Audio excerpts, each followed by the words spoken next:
Howdy. Today I'm going to talk a little bit about a thing called intermittent fasting. You've probably heard it before. You've heard the word bandied around. It's a remarkable tool that's used for our bodies to do many things.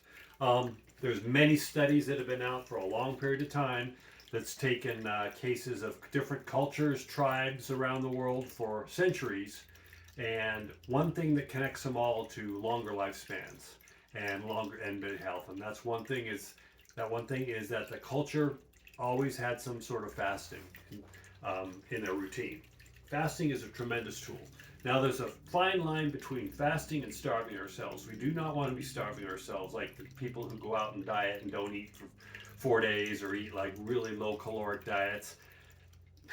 I'm not a fan of that, but there's usually a reverse effects to all that. You need your nutrients. Anyway, that's another subject right now. But intermittent fasting is a tremendous tool. It helps boost the immune system, which is something people have really peaked their ears up, especially the last 3 years in this virus sort of thing going on. If people want to get their immune systems a little bit better, it is tremendous at clearing out our systems, getting rid of toxins, getting rid of poisons, junk we've been eating. It helps reset our body. It helps with our blood work, our blood sugars. It does all sorts of things. Fasting, intermittent fasting, even mainstream medical science has taken to it for a while now of helping cancer patients, helping with the cancer cells because it helps starve out the cancer cells. Cancer cells survive. One of the many things it survives on is sugar. And if you're eating a bunch of sugar, it's probably not a good thing. But intermittent fasting helps with all that. So as we've worked with our clients for 15 years, it's one of the tools that we start them out with. On our end, we do kind of a paleo, primal diet. We've been doing that for years. We were doing intermittent fasting way before people were talking about it. We were doing ketosis, keto, way before it became this trendy thing. Not to say we were ahead of the curve, but we were ahead of the curve. But the reason we were is because we just did the research and we found through our own research what people around the world had been doing already. Popularity grows here in the United States in different ways. But intermittent fasting again is a tremendous tool. So when we get people involved in our program, or we're trying to help them with whether it's their weight, their blood sugars, diabetes, any sort of thing, sleep, hormonal issues, IF, intermittent fasting is one of the main tools that we're always using. So a good way to intermittent fast, an easier way, is to do it in a 16 to 18 hour window, which we suggest you eat dinner around 6 or 7 o'clock at night. You go to bed, you sleep, you get up in the morning and you skip breakfast. You eat around 12 or 1. That's about a 16 to 18 hour window. That's pretty easy for most people. What I recommend is water, coffee, tea, and we use coconut oil too. Doesn't really technically break a fast, but water definitely doesn't. So if you're doing that, that is a way to start right now. The other way to do it is you consume everything within an 8 hour window. So you're eating and drinking everything between 8 and 5 or 9 or 6 or something like that. That's a little more difficult for people on the run. Something you can do down the road.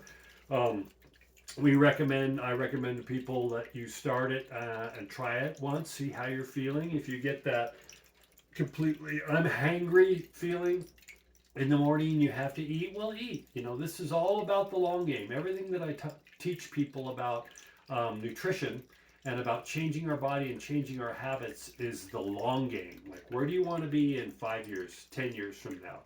This is why diets are not only unhealthy and not only physically and mentally. Here in the United States, we're always trying that latest goji berry or the latest device. We want results yesterday, and our bodies don't work that way.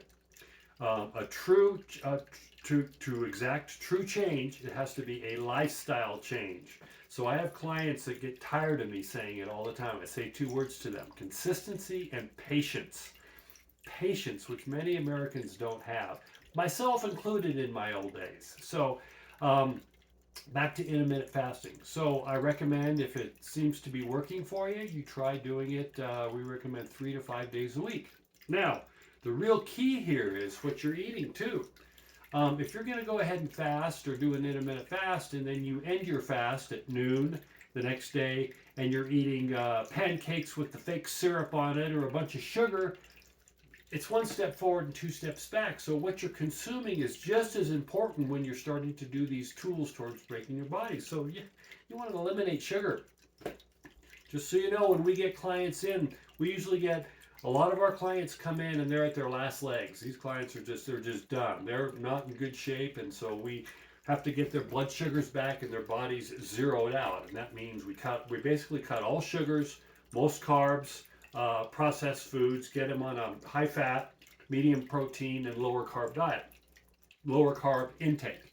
And we'll do that for about a month to 2 months, depending on the individual. And then we'll slowly start having them increase their carbohydrates, which in turn will take them out of ketosis, but their metabolism kicking into gear. There's a lot behind that. Again, I'm getting off on a tangent, but intermittent fasting is included in all this. So it is really good to just kind of resets the body, helps the immune system start to burst. And this is a tool that we'll use for the rest of our lives. I probably IF just by default now most every day except weekends. I like breakfast, but I'll only eat it really like Saturdays and Sundays. So I'm usually not eating any breakfast anyway. And the other thing to do is you always want to be working out most of the time in a fasted state. Meaning, if you're going to do a workout, try not to eat right before you go work out. It's just, you're not going to feel that good, but working out in a fasted state, an empty stomach, is going to be much better for you. I found in my routine in my life that when I get up first thing in the morning, I do yoga 3 or 4 times a week, and I do wind sprints, about a 2 to 3 mile jog with wind sprints. It's kind of a high intensity training exercise. That's what I do. But I do it first thing in the morning so I get it out of the way, because I've known from my experience in my life that I say, oh, I'll work out at noon, or I'll work out tonight, and the day, you get involved in the day and that time never comes. So that works for me. Again, intermittent fasting is a tremendous tool. Now, if you start to get into your body and it's all about experimentation and learning your body, then you can start to extend your fast a little bit more. I do a 24-hour fast at least 4 times a month, at least. So, and then I'll do a 48-hour fast occasionally as well. This is from years of knowing my body and years of knowing what I want to do. And in that fast, I'm drinking a lot of water. And I'm also recommending, just on a regular basis, you should be drinking at least 60 to 80 ounces of water a day. I ask my clients daily, how's your water intake? How's your water intake? How's your water intake? I could sit here and tell you all afternoon about the benefits of water. It's plentiful. It's basically free for the most part. It's around everywhere, and it does so much for our body.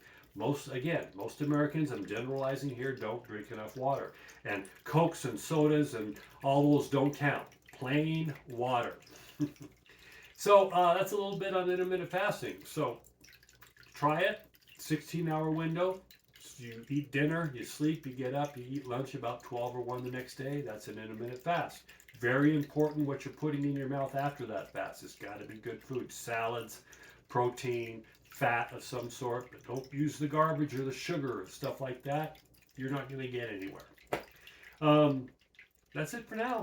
Hope you enjoy that. There's so much more to this, and I'll try to get more out as we go along. Bye.